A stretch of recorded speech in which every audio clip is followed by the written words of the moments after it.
So what got you so interested in diving? What was the preconditions and the original effort? Well, I grew up in Virginia, on the eastern shore of Virginia. And the eastern shore is basically a little peninsula of 2 counties that hangs down from Delaware, not even connected to the mainland of Virginia. So we were surrounded by water. And we'd always go to the beach, and I remember the beach, Silver Beach, and I just loved to take a mask and put it on my face and look beneath the surface of the water and look at creatures and fish. And I used to chase horseshoe crabs around, and really loved being in the water and looking at what was undersea. And so I was probably, you know, it probably started about when I was 10 years old, and that would have probably been in about 1958. Uh-huh. And so for a couple of years, you know, I would be doing that. And I think Sea Hunt, this started in about, I'm guessing 59 or 60 or something like that, I'm not sure, 58. And as a kid, I would watch Sea Hunt, and I was just so excited, you know, to watch that show. It was so exciting because I have experience, you know, in the water, looking at that undersea life, and then I could see Mike Nelson, you know, with his undersea adventures, and I just loved it, and I went, wow, I can do that. And he made it look so simple, you know, just driving up to the beach in his pickup, you know, throwing the tanks on his back and putting his fins on and then waddling off into the surf and immediately finding adventure someplace. Right. So it looked really exciting, and it really motivated me to pursue diving. So being a poor kid, I couldn't afford it, you know, until after I graduated from high school. And so right after I graduated from high school, I was in Chicago, and there's a little dive store called Northwest Skin Diving, I think. A strange name for a dive store in Chicago. Yeah. And so I stopped by it and checked on scuba lessons, and I signed up for scuba lessons. And they said they needed 2, and I had to go find a friend. So, so anyway, I got my mask, snorkels, and fins, and I met the instructor at this motel pool. And he was a wildcat instructor, as we would call in those days. So he wasn't registered to NWDHA, or there wasn't such a thing as PADI at that time. And there was YMCA, but you know, he wasn't a YMCA instructor, and he started to, you know, to teach us diving with double hose regulators. And I didn't do real well with the double hose regulators.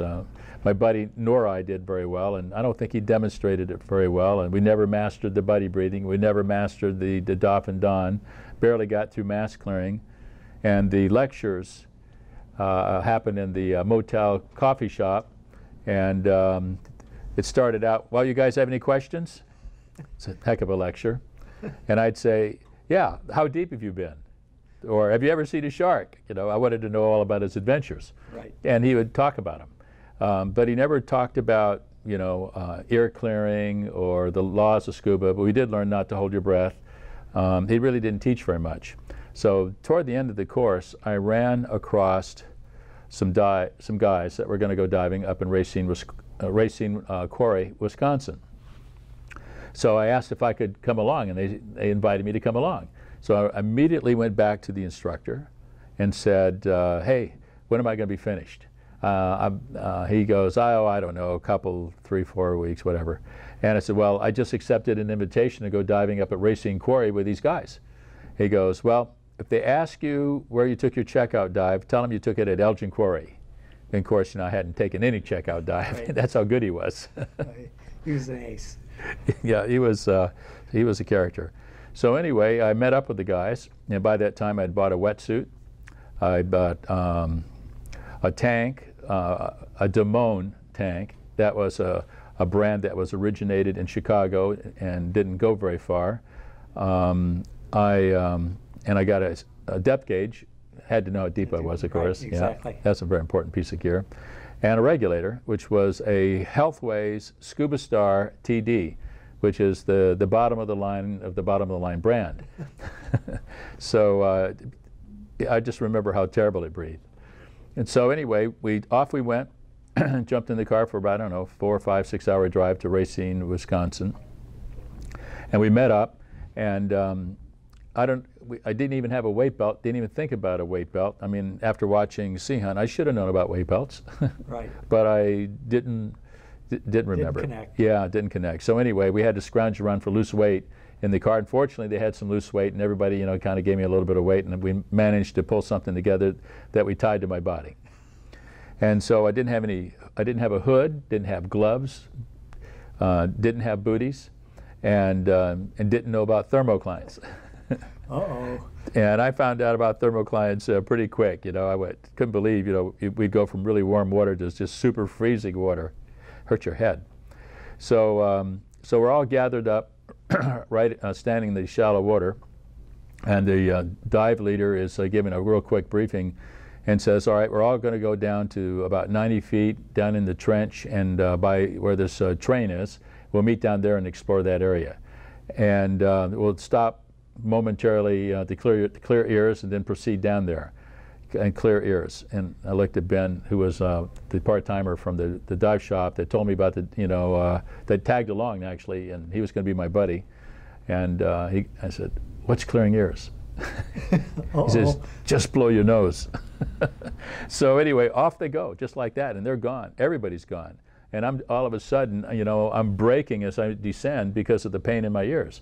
And I'm thinking, clear my ears, blow my nose. So I'm just sniffing, trying to blow my nose, not holding my nose at all, and I'm not successful clearing my ears, and my head is just pounding.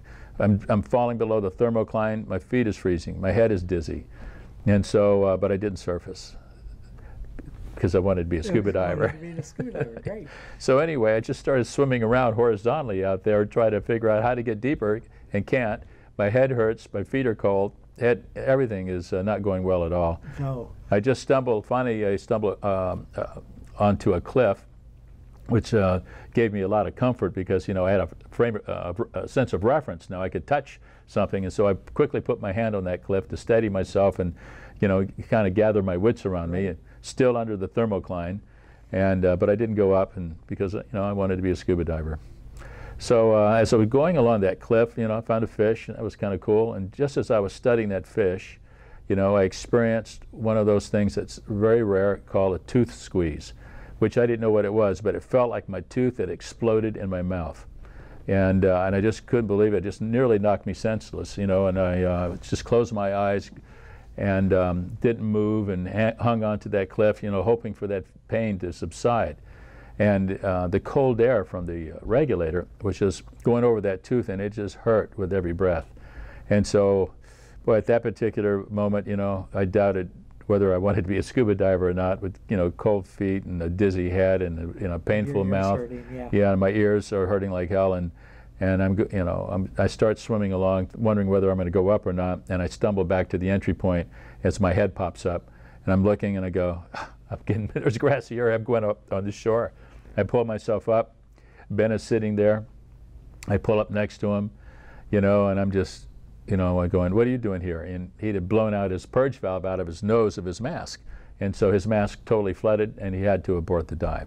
And he says, how did your dive go? And I don't know what I said to him. I kind of shrugged a little bit, made some excuses, and so anyway, pretty soon the guys came back, you know, talking excitedly about the train that they were diving around at 90 feet, and I'm just sitting there, just kind of very discouraged, and I was very quiet, sitting in the back seat, thinking about my experience, and driving back to Chicago. It wasn't like Mike Nelson, was it? It wasn't the same, you know. I don't know. All those things, you know, that happened to me, I'm going, how could all these things happen to me? And I just never knew much about that, you know, watching TV. So anyway, I made another attempt at it. Ben and I went out on another quarry in Chicago. You know, by this time I had acquired a set of twin tanks and a double hose. And I remember, you know, trying to get into the water. You know, we knocked the tanks over, bent the valve, but the tank was open. Managed to, you know, get down into chest-high water, you know, lost the fin, you know, and we mucked it up so bad we couldn't find the fin. I tried to go down swimming with one fin and twin tanks and couldn't get anywhere. Gave up, came back, couldn't see anything anyway, and that was that time. You know, another real encouraging one. Yeah. And so the third try, you know, I went to a big lake in South Chicago, and I was thinking, all right, I'm going to try this one more time. And so it was clear water, and I got down. I now learned, I knew about the ears. Guess what? I had hood, boots, and gloves this time. So I didn't have that problem. And actually got down, got my ears cleared, and I'm swimming around looking at all the stuff to see, because it was very clear water in this lake. And I enjoyed that dive. So that's what a dive felt like, what a successful dive felt like, and I knew I was on my way. So that was the dive where I was going to either do it or give it up. So fortunately, I succeeded.